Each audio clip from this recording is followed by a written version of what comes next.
جی، آج کی کہانی بھی آمنہ کے بارے میں ہے، جس کا نام ہے آمنہ نکلی مشن صفائی۔ جیسے کہ نام سے ظاہر ہے، آمنہ صفائی کے لیے نکلنے والی ہے۔ صبح کا وقت تھا، آمنہ کمرے سے باہر آئی ہی تھی، ابو کی آواز آئی، میری بیٹی اٹھ گئی۔ آمنہ جلدی سے جا کر ابو کو بغل گیر ہو گئی، اتنی جلدی اٹھا دیا مجھے۔ آمنہ بولی۔ ابو نے پوچھا، کیا آپ آج ناشتہ لینے بازار نہیں جائیں گی؟ آمنہ کو یاد آیا، آج تو سنڈے ہے اور آج کے دن تو وہ حلوہ پوری کا ناشتہ کرتے ہیں جس کے لیے وہ ابو کے ساتھ بازار جاتی ہے۔ آمنہ نے جلدی سے جا کر منہ ہاتھ دھوئے اور دانت برش کیے اور باہر جانے کے لیے تیار ہو گئی۔ ابو نے آمنہ کا ہاتھ پکڑا اور گھر سے باہر گلی میں آ گئے۔ گلی میں آتے ہی نکڑ پر پڑے گند کی وجہ سے آمنہ کا برا حال ہو گیا اور آمنہ کو اپنا منہ اچھی طرح ڈھانپنا پڑ گیا۔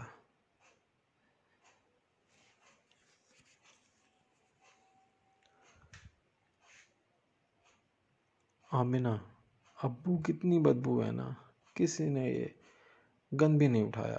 ہاں بیٹا، ویسے تو گند یہاں پھینکنا ہی نہیں چاہیے، لیکن لگتا ہے میونسپل کمیٹی والے بھی کافی دنوں سے شاید نہیں آئے، ابو نے جواب دیا۔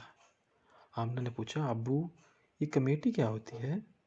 ابو بولے، بیٹا جیسے ہم سب کی ذمہ داری ہوتی ہے کہ اپنے گھر کی صفائی کیے رکھیں، ویسے ہی پورے شہر کی صفائی کی ذمہ داری اس میونسپل کمیٹی کے پاس ہوتی ہے کہ وہ شہر کو صاف ستھرا رکھے۔ آمنہ نے پھر پوچھا، ابو پھر کافی دنوں سے کمیٹی والے کیوں نہیں آئے؟ بیٹا یہ کام کرنا ان کا فرض ہے، لیکن سستی کی وجہ سے وہ کوتاہی کر گئے ہوں گے، ابو نے جواب دیا۔ آمنہ کو پھر ایک سوال سوجھا، ابو گندگی سے تو بیماریاں پھیلتی ہیں، اگر یہ لوگ صفائی کرنے نہ آئیں تو ہم پھر کیا کریں؟ ابو آمنہ کے سوالوں پر حیران و پریشان ہو گئے تھے کہ آمنہ کے پاس تو سوال ہی سوال ہیں، اور بولے پھر تو بیٹا ہمیں جا کر آفس میں شکایت کرنا پڑے گی ان کی، تاکہ یہ آ کر صفائی کر سکیں۔ آمنہ بولی، ابو یہ شکایت درج کہاں پر ہوتی ہے؟ ابو نے جواب دیا، بیٹا میونسپل کمیٹی میں شکایت درج کرنے کے لیے ایک آفس ہوتا ہے، جہاں آپ صفائی سے متعلق کوئی بھی شکایت درج کروا سکتے ہیں، اور آپ کو اس شکایت کا ڈائری نمبر دیا جاتا ہے۔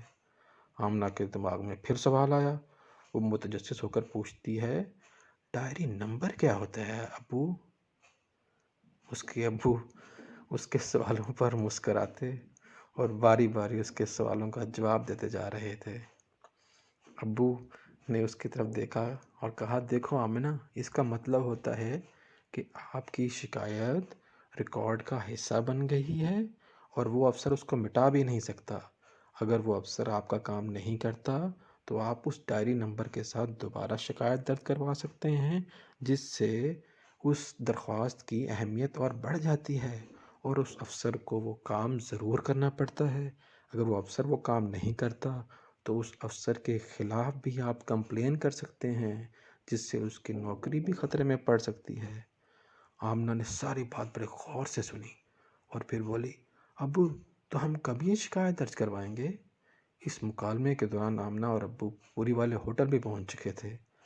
ابو پوری کا آرڈر کرنے کے بعد آمنہ سے پھر مخاطب ہوئے، آج تو اتوار ہے بیٹا، اب کل ورکنگ ڈے ہوگا تو ہم تبھی یہ شکایت جا کر درج کروا سکتے ہیں میونسپل آفس، جس کے لیے آپ کو انتظار کرنا پڑے گا، یا آپ کل چھٹی کے بعد واپس آئیں گی تو ہم ضرور جا کے اس کی کمپلین درج کروائیں گے۔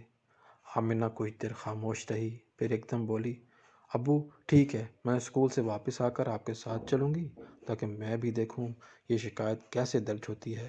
ابو بولے، اوکے بیٹا، کل پھر یہ مشن صفائی کو پورا کریں گے۔ آمنہ اور ابو پھر باتیں کرتے ہوئے گھر کی